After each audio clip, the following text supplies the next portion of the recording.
Vidéo aujourd'hui, on est à Roma, donc c'est dans le sud-ouest de la Finlande, donc on est en gros juste ici, voilà.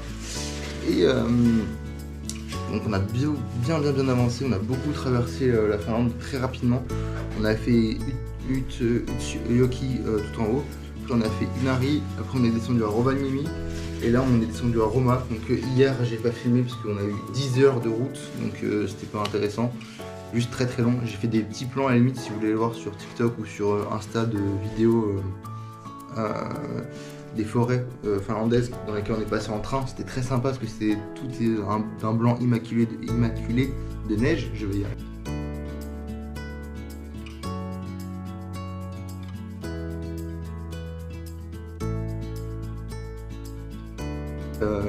C'était trop beau. Donc j'ai filmé un petit peu ça, mais on a eu 10 heures, on a eu 6h30 de... On a eu quoi, 6h30 de train, pardon. Et après on a eu une bonne demi-heure de pause, puis 2h30, 3 heures de bus avant d'arriver ici. Donc on était décalqué hier. Là on a bien dormi, on va passer un tout petit bout de la journée dans Roma. Du coup le but c'est de visiter un petit peu la vieille ville et tout ça, donc on va vous emmener visiter avec nous. Et plus tard dans la journée on partira, donc on va partir pour, alors j'ai plus le nom de l'autre ville, je retrouverai, mais on part dans une autre ville ce soir, donc vraiment on reste pas longtemps dans Roma, le but c'est vraiment juste faire un petit arrêt pour visiter. La ville a l'air trop mignonne, alors là on est actuellement pas vraiment, ça fait plus rugie, genre les bâtiments c'est que des blocs avec du froid dehors, donc ça fait très terre aride, mais voilà, donc aujourd'hui on visite, on va voir la vieille ville qui a l'air très sympa, et après on part dans une autre ville qui a l'air aussi très sympa, et puis on avance tout doucement vers l'Estonie, voilà tout simplement, qui sera la prochaine étape, et on restera pas trop longtemps en Finlande parce que bah ça coûte super cher aussi, et que ça fait déjà 2 mois et demi qu'on est dans les pays du Nord. Donc on a envie de redescendre un petit peu aussi, de voir autre chose, et puis c'est tout ça. Donc la Finlande on l'a fait vraiment très rapide, donc on peut faire de base des parcs nationaux, mais avec les températures, le froid et la nuit qui tombe très vite, c'est pas très intéressant, surtout sur un plan sécurité c'est pas fou, donc on évite. Si on avait des véhicules, bah, ce serait beaucoup plus simple pour faire des allers-retours ou même se poser dans le véhicule à la fin de la journée, mais c'est pas possible. Donc avec les transports, la nuit, la météo, les parcs nationaux qui sont un peu éloignés des villes, c'est compliqué. Donc ça refera une autre excuse pour revenir aussi en Finlande faire les parcs nationaux. Et puis bah, je vous emmène avec nous voir tout ça.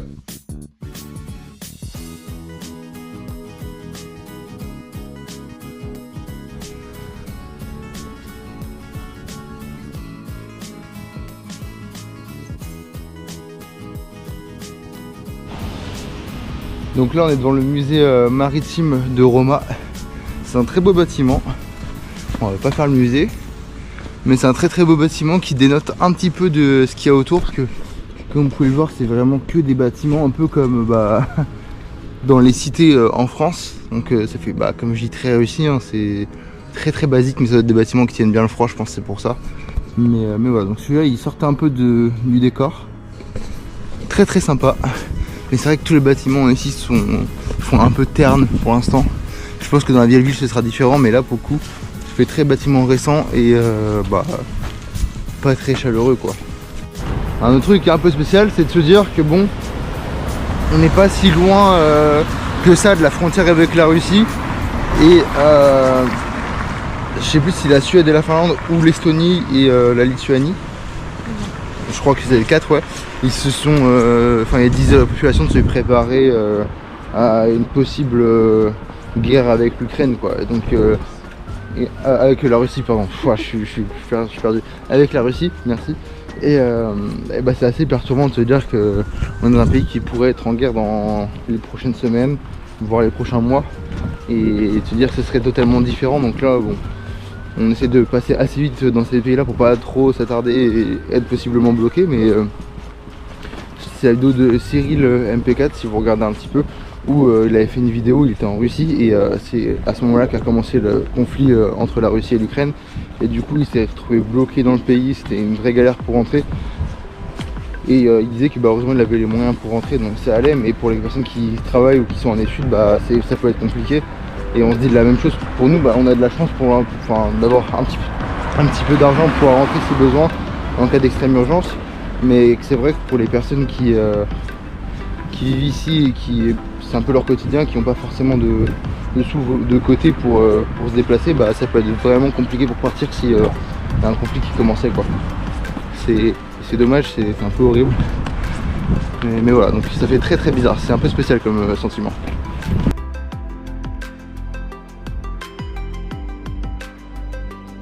Pour ma famille, ça sent Beauvais. Ça sent Beauvais? J'ai pas la rêve.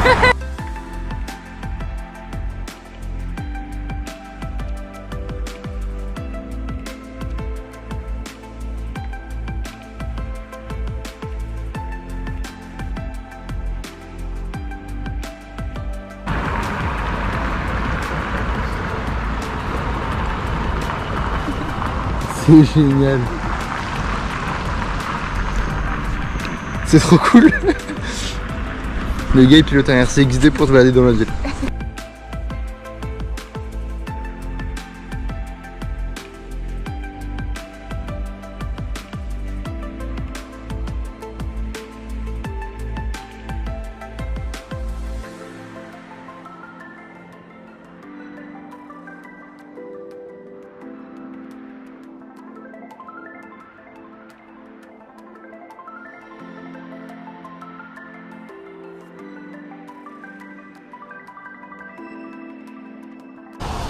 Alors on est dans la vieille ville là, c'est bien plus sympa que les bâtiments d'avant, ils sont plus jolis forcément. Ils sont dans un autre style, alors je saurais pas le décrire pour le coup. Mais alors il y a même un bâtiment qui fait très réussi par là-bas, avec leur petit chapeau sur les toits. Donc voilà, donc on se balade, c'est très très mignon. Bien qu'il fasse un peu moche, ça gâche un petit peu ça, mais bon, pas grave.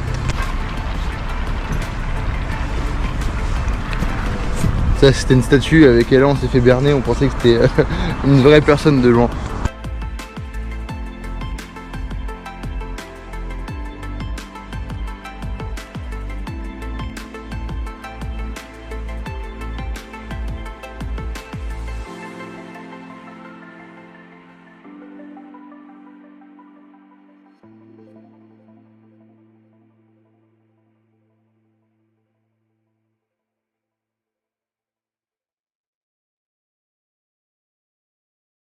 From the golden downs of Bulgaria,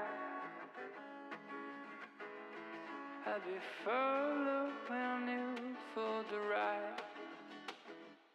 I know that these days have been messing with you like a countless straight out man girl. And I know the right times when you're feeling surrounded. But I think you should know by now. From the golden downs. Alors on se balade dans les petits quartiers du coup de la vieille ville. Et là on vient d'arriver devant l'église de la Sainte-Croix de Roma. Elle est sympathique. Pareil, elle fait très brute, elle fait très déposée ici comme ça quoi. C'est quelque chose. Mais après elle est sympa franchement.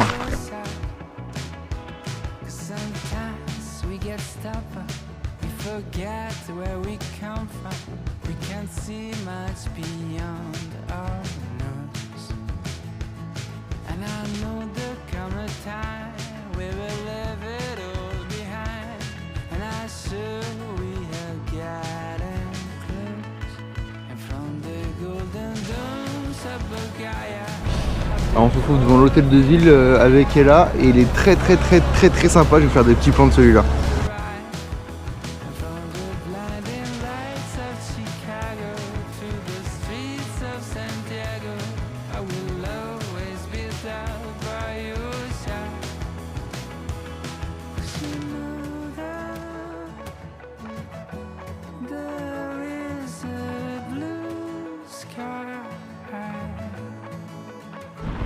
Hier soir, du coup, comme Ella l'a filmé maintenant, j'ai essayé d'installer un patch sur mon sac à dos.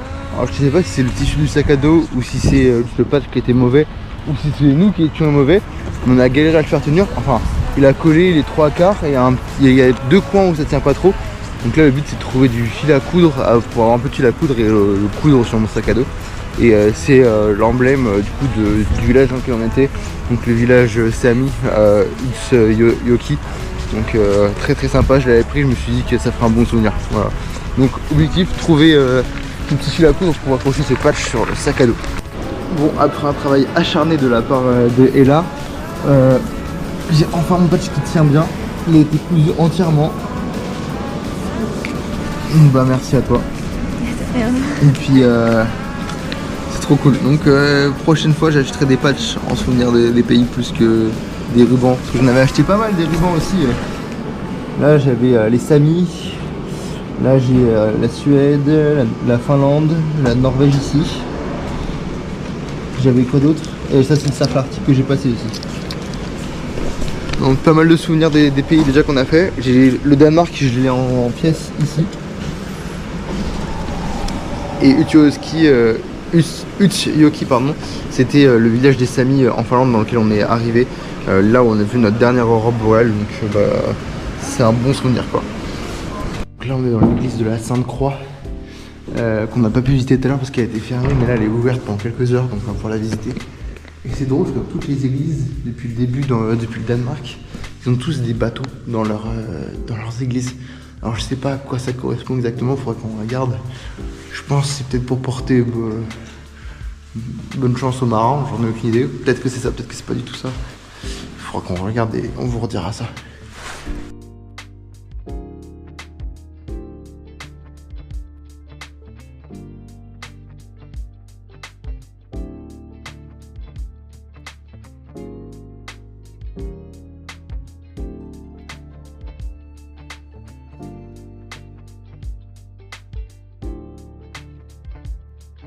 Et après, il y a une boutique de robes de mariée que j'aimerais aller voir. Bref, moi j'allais pas filmer pour ça, mais en gros j'ai pas beaucoup filmé pendant la visite de l'église parce que on a rencontré une dame qui travaillait là-bas et cette dame était incroyablement gentille. Voilà. Oui. Elle avait très envie de raconter l'histoire de l'église. Du coup, ce qu'on a fait, c'est qu'on a écouté l'histoire de l'église et c'était très très intéressant. On n'a évidemment pas tout compris parce que c'est beaucoup de termes techniques, même en français, c'est compliqué de tout comprendre. Donc là, en anglais, c'était encore moins facile, mais on a compris les grandes idées et c'était très intéressant. Ils avaient ramené plein d'objets de différentes églises du fait que avant ils n'avaient pas répertorié en gros toutes les églises et que du coup les églises les plus connues récoltaient les plus gros cadeaux faits par les gens. Et du coup celle-là c'était une des églises connues et elle a reçu pas mal de cadeaux, notamment d'Allemagne. Donc très intéressant, elle était très très belle, elle nous a expliqué toutes les peintures qui dataient de 1430 ou 1440, un truc comme ça. Bref, des peintures médiévales magnifiques. C'était trop cool, franchement la personne incroyablement sympa. Elle a pris beaucoup de temps gratuitement pour nous expliquer les choses. C'était très sympa. Et puis nous ça nous a fait apprendre des choses, passer un bon moment et discuter avec une personne très sympa. Elle a hâte de venir en France pour voir la cathédrale Notre-Dame quand elle sera reconstruite. Et puis voilà, donc un très bon moment passé avec cette dame. On lui souhaite le meilleur. Et aussi on lui a demandé, parce qu'il y avait encore un bateau. Ah oui, j'ai oublié, bien joué. Pourquoi il y avait des bateaux dans l'église, en tout cas dans celle-là. Donc elle nous a expliqué que c'était pour porter chance. Ouais, c'est ça, pour porter chance aux marins, parce qu'en gros c'était des villes, comme aux Romains en fait c'est des villes portuaires. On en a vu pas mal des bateaux comme ça dans la Norvège, le Danemark et la Suède. Et vu qu'il y a pas mal de villes portuaires, dans ces villes-là souvent il y a des bateaux accrochés au plafond des églises pour porter bonne chance d'après elle aux marins en gros qui vont en mer dans ces bateaux. Et le bateau qu'on a vu était une reproduction d'un des bateaux qui existaient déjà. Et ça c'était très sympa aussi à comprendre. Voilà, tout simplement.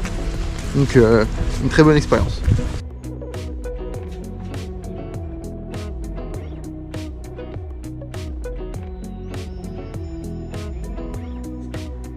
De base, dans Romain, on voulait faire un truc, c'est une attraction. C'est un bien grand mot. C'est un château d'eau qui est tout là-bas, donc vous pouvez le voir au bout de mon doigt ici. Donc c'est un château d'eau qui en fait est à un point de vue, on peut monter dessus, c'est un point de vue pour voir la ville de Roma sous tous ses angles. Le problème c'est qu'il est fermé, là. Donc je sais pas si c'est des raisons météorologiques ou pas, mais il est fermé. Et vu qu'il fait moche, de toute façon on se dit qu'on n'aurait pas vu grand chose.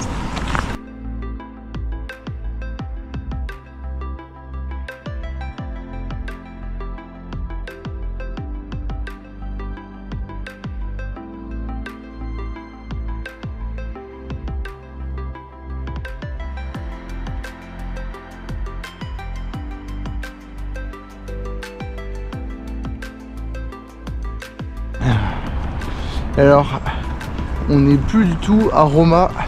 Là, avec Ella, pendant 1h30, on a pris le bus et on vient d'arriver à un endroit qui s'appelle Turku. Turku, et ça a l'air très sympa. Là, on est devant un petit musée d'art qu'on fera peut-être demain, parce que chez là, je pense pas qu'il soit ouvert. Vous avez la petite rue qui est juste là-bas, là, qui descend. Et on va dormir ici. Demain, on visite comme on a fait ici pour Roma. On va peut-être visiter un petit peu ce soir, c'est pas sûr.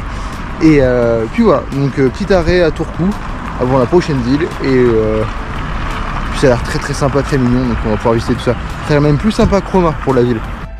Toujours autour de ce musée, on est devant une petite statue. Alors je sais pas si vous la voyez bien à l'écran, qui fait vachement sombre. On a aussi une petite vue sympathique sur toute la ville.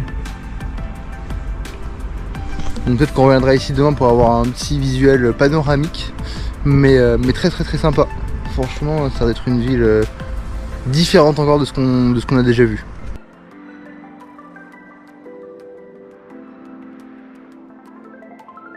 Bon, on a fait un petit tour de Turku pendant 2-3 heures facile. Donc, franchement, très très sympa la ville. On n'a fait que un petit côté, il y a tout l'autre côté qu'on doit faire demain. Donc demain on va se balader dans cette zone-là pour découvrir les points qu'on voulait découvrir ici. Donc ça c'est une très bonne chose. Et on a vu passer des trucs tout à l'heure que j'ai filmé sur Roma, donc la ville dans laquelle on était juste avant. C'était des petits robots qui roulaient au sol, et si tu veux leur dire ce que c'est. Bah, du coup on a réussi à trouver ce que c'était, et c'est des robots livreurs de courses. Voilà. Tu commandes ton robot et il est autonome. Enfin, on lui met les courses dedans, mais après ah ouais, il se balade dans la rue tout seul, il prend les passages piétons. Il s'arrête les passages piétons. Il est autonome quoi, vraiment. Je pensais même pas que ça existait. Ah ouais. Bah soit c'est pour les personnes qui peuvent pas se déplacer. Et bon, là ok, sauf c'est pour les gros flemmards. C'est même pas Uber Eats, c'est carrément le robot, il va te livrer, il n'y a même pas de... C'est les meilleures conditions de travail. Ouais, ça c'est sûr. On n'exploite pas des gens. Ah oui, tu supprimes des postes. Ouais. Débat. On vous laisse...